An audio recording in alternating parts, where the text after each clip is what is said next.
Can we upgrade our lance yet? Definitely not, but how close are we? Not even close in the slightest. Okay. We're gonna go on a mining expedition. And we're gonna do it in the deserted isle. Or not the deserted isle, fuck. I said deserted and I was thinking of desert. We're gonna do the sandy plains. But we're gonna put some shit away before we do that. Cause my inventory still has a bunch of shit in it from when I was on that other quest. Stone, we don't need that. Strange beak, we don't need all this. I'm gonna bring the Fellvine though.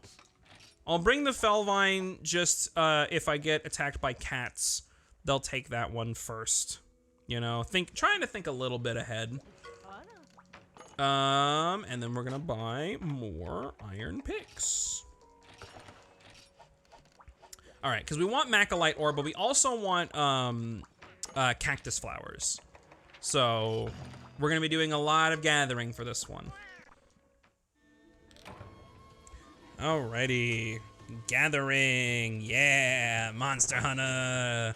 Let's go, we're doing Monster Hunter shit. All right, Cha-Cha.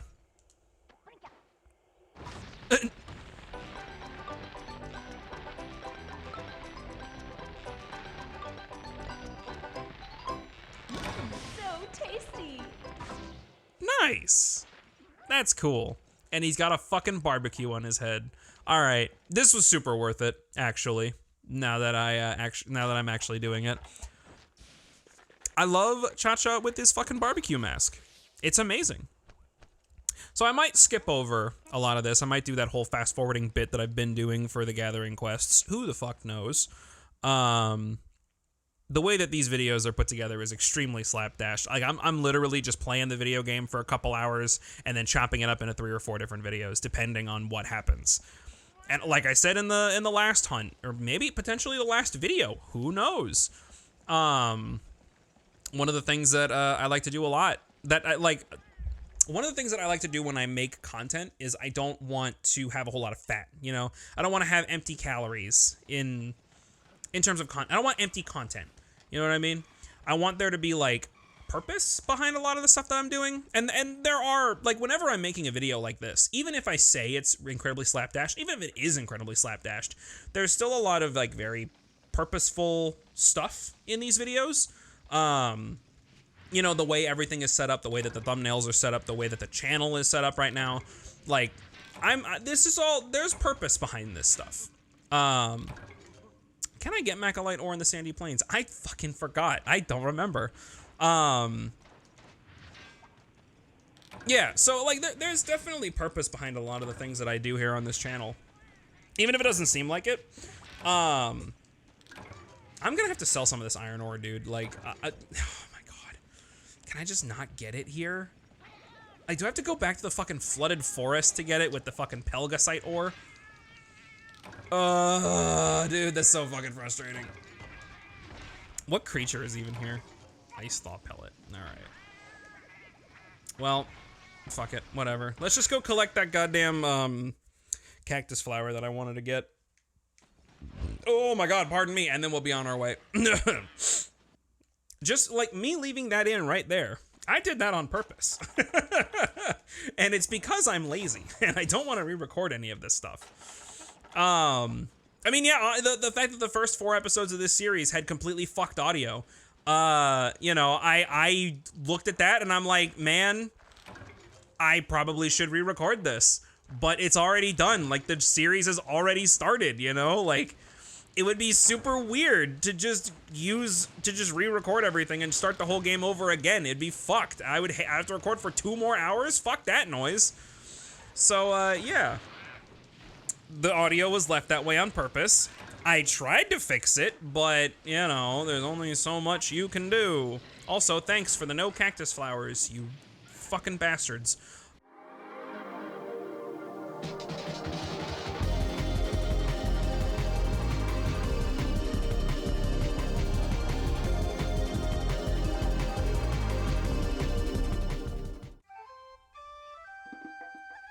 Alright, so that was a fun bit of gathering.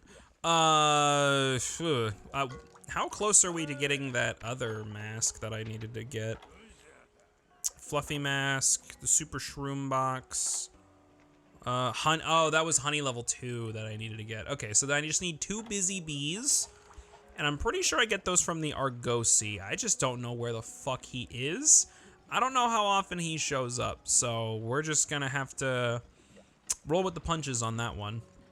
We're gonna go back and we're gonna do a little bit more gathering.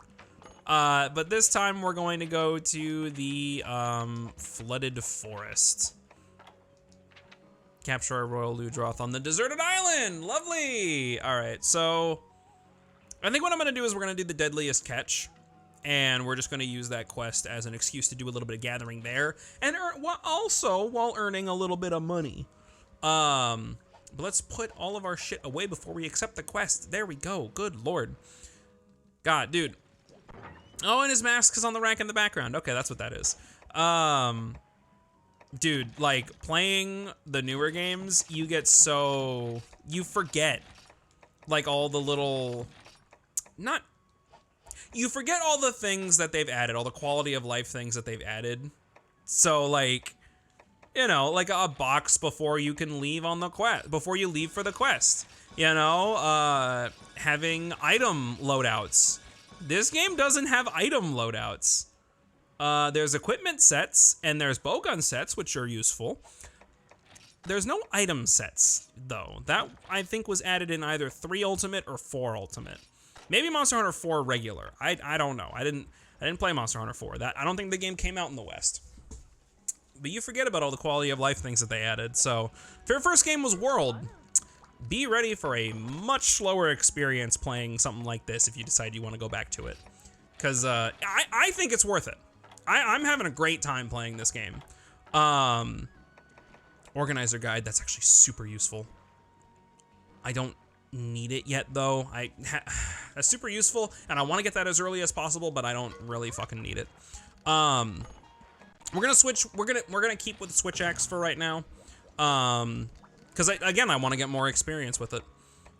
A rapscallion. A rapscallion and some hunter cola. Oh, gatherer. Hey, that's useful. Yeah, we'll do that. Please give me gatherer, man. Please. I want this to be over. Okay, well.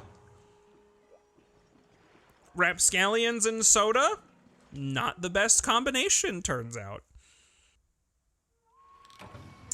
Alrighty, here we go. Okay, you know what? I actually do have something that I want to talk about in this video, and this is gonna come out like, this video right now, that what you're watching right now is like probably a week old at this point.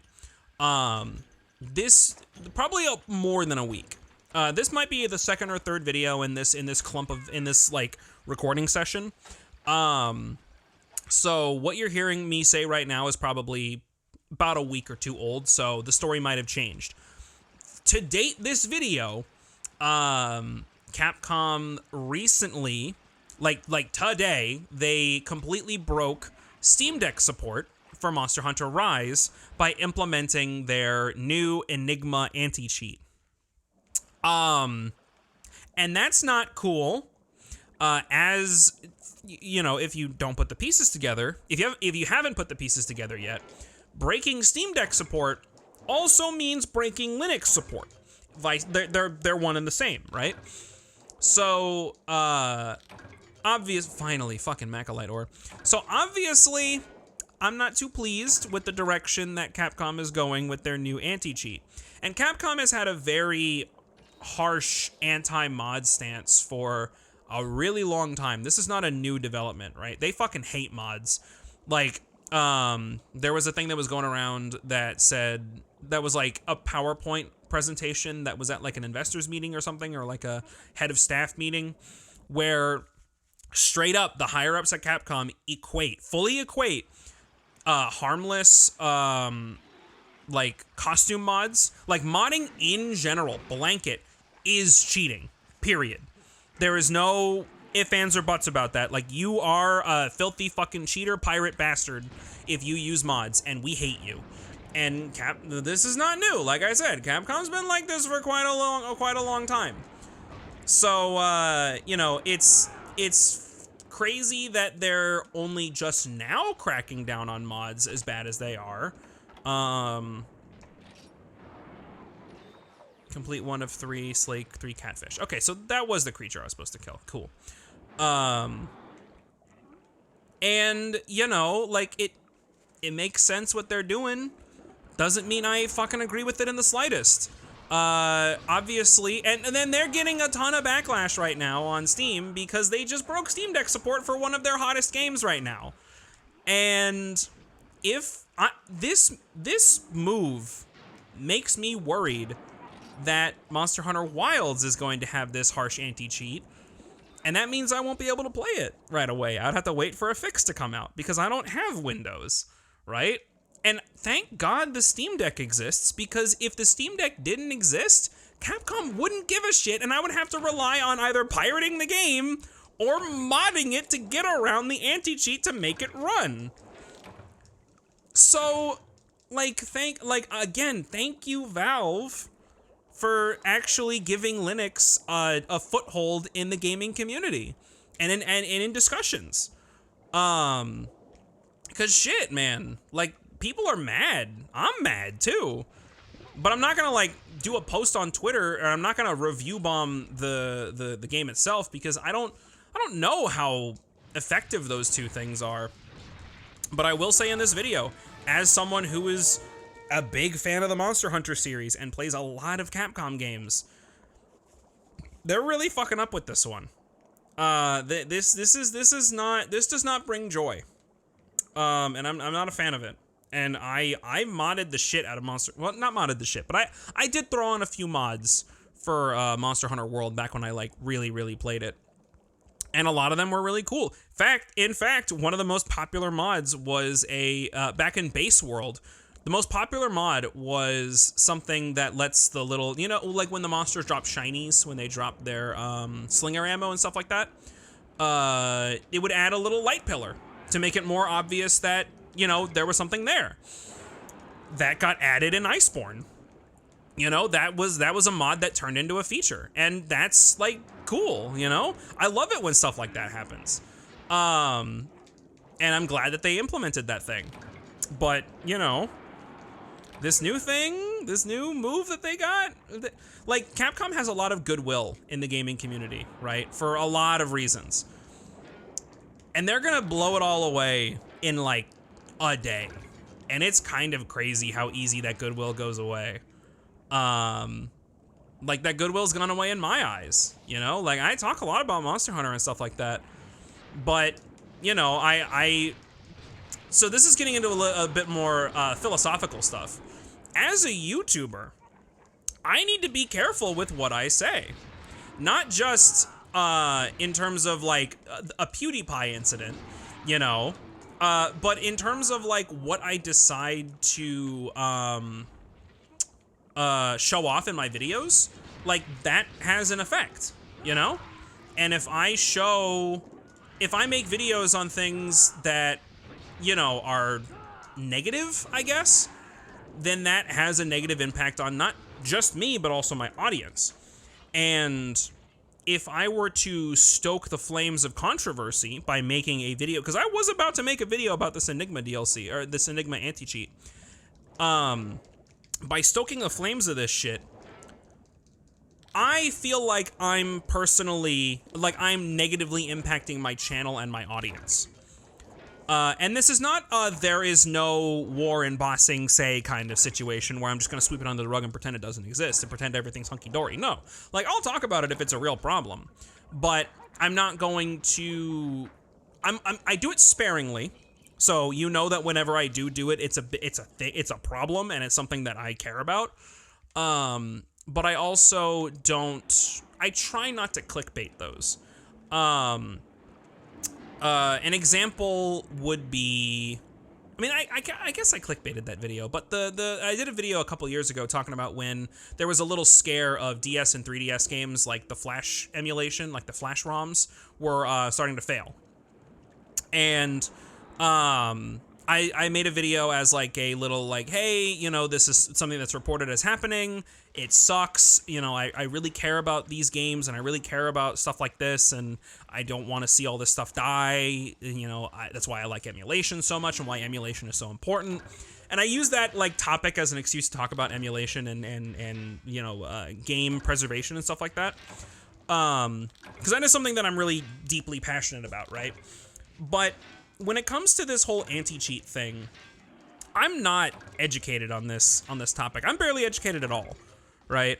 So I don't know the full story. I don't think anybody knows the full story. So I wouldn't want to rile people up by using buzzwords, you know, even though that makes people a lot of money on YouTube. It's not something that I feel personally comfortable doing. Because that just negatively impacts everybody who watches the content, you know? Like, if I get people upset and riled up and all this stuff, like, yeah, people get mad, but what the fuck, what does that serve? You know, I'm just feeding into a misery machine when I do that. And that's the opposite of what I want my presence online to be. You know, I want to be the kind of creator that people go to, and it's like, they feel good about, like, making things. That's what I want to be, you know? And even though, like, I have my own shortcomings when it comes to making things and doing all this stuff, that's fine, you know? Because as long as you enjoy what you're watching and you feel good enough to where it's like, I'm going to start doing stuff myself. Like, if I can get that feeling out of you, I've succeeded, you know? And that's all I want. So if I were to make a video about this Enigma machine without knowing the full context of the story, because by the way, this story is like, I'm not keeping up with this story all that much, you know, because I'm not online on social media a whole lot. I only get updates when my fucking friends send them to me. So, you know, I'm not exactly keeping up with it. So I wouldn't be a reliable source of information. So all I would be doing would be making people upset because I'm upset, right? And we as humans mimic whatever we see when we watch, like whenever we see that. Like, I'm just gonna make people mad if I talk about it. So I just don't want to. So, yeah, in short, the Enigma anti-cheat sucks. I really hope Wilds doesn't have this. And I hope Capcom will change, but they're probably not going to, so